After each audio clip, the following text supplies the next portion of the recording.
for a night? Until 11 o'clock. It's 17.96. I'll take one. Okay? No. I'll give you another. Okay, I'll give you. That was real video of a real crime, a brutal, cold-blooded murder right here in Jacksonville, Florida. This is the hotel where the murder took place in the early morning hours, 5 a.m. of October 5th. And this is Lieutenant Tom Hackney, the lead investigator on this case. John. Tom, I know you're working hard on this case, but first tell me about the victim, Helen Walker. She's a 33-year-old mother of 3, working here midnight shift at the hotel. Husband's just about to retire from the Navy, and this guy comes in, impacts their life forever. Helen was a young girl in the Philippines when an American sailor named Harry Walker swept her off her feet.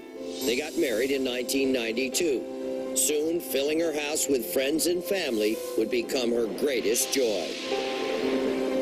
She loved to cook.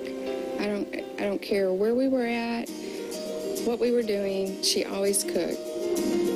The counters would never be empty. There wouldn't be a space anywhere to set anything except for food. And that generosity traveled with her wherever she went. Helen took the overnight job at the Best Western, so she'd be home when her 3 children woke up and when they came home from school. She made Best Western feel like home to all the guests. I mean, I don't know if she's a caring person, but I mean, she made you laugh. She always kept a smile on her face and on your face when you talked to her. What kind of person could come in and coldly snuff out this precious life? I was burning to find the answer. Can you take us through it again and tell us, as a professional investigator, what you saw that we might not see? Absolutely. As he's walking in, John, he appears to be pretty casual with what he's doing. He realizes where she is. Helen's coming from behind him. What's he doing right there with his nose? He's sniffling. He's doing a lot of facial expressions and trying to rub in his nose. We're thinking that it may mean that he's a drug addict. Drug user. Yep. Good clue. Okay. He's coming in. Helen's cooperating. He comes back out with the gun and the mask. Oh, God. And John, as fast as that, He just runs out. He never got any money? just ran out. Cold-blooded. Cold-blooded. Maybe high while he was doing it. White guy. White guy. Skinny. Very skinny. Pronouncedly skinny. Surfer, skateboarder look, not gangbanger look. Doesn't appear to be a gang member. He's got this T-shirt on and got these knee-length shorts on. Clean looking for the most part from what we can see with it. And a stupid amateur didn't even get any money and took an innocent woman's life. As the investigation continued, Helen's husband and children had the grace to share their memories with me, though they were still raw with the pain of their sudden loss. Well, nice to meet you. Nice to meet you, dear. Tell me a little bit about Helen. She made me a better person than what I was because just how nice she was to people. Big, wonderful heart. She's right here. Oh, well, she's here. That's what I believe. I know she is. And I bet people are going to help. It was a good bet, because when we aired the story, you called in dozens and dozens of tips. Of those tips, 3 individual girls who had seen the show and saw the surveillance video, and these are kind of street girls that are in the area that led us to the right direction, they recognized a guy named John. As cops checked those tips out, they also followed another routine part of the investigation, tracking similar crimes in the area around the same time. They learned that a week before Helen's murder, an armed robbery was caught on tape at a convenience store just 2 blocks away.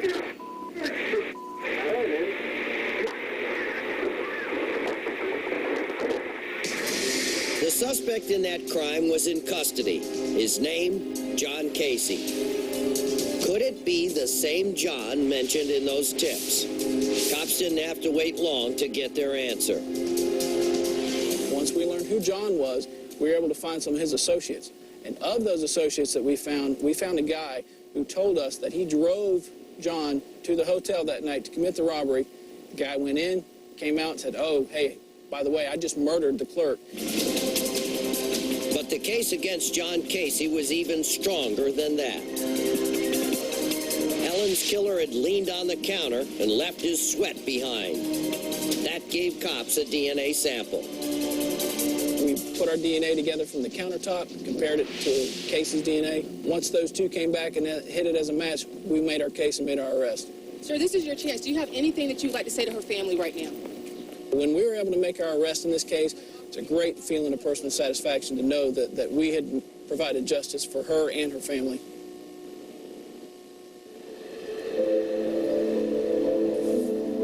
Harry Walker says he feels the loss of his wife Helen every day, every minute. But his love for her gives him the strength for what's next. He's determined to be in court every day, every minute that Casey is on trial. Well, I want him to know that somebody's there for his victim. I want him to know that there was people out there that loved this woman and cared for her, and they're going to be there every day. He's going to court and see that the justice is done. He's going to have to see me every day. Every day he goes there.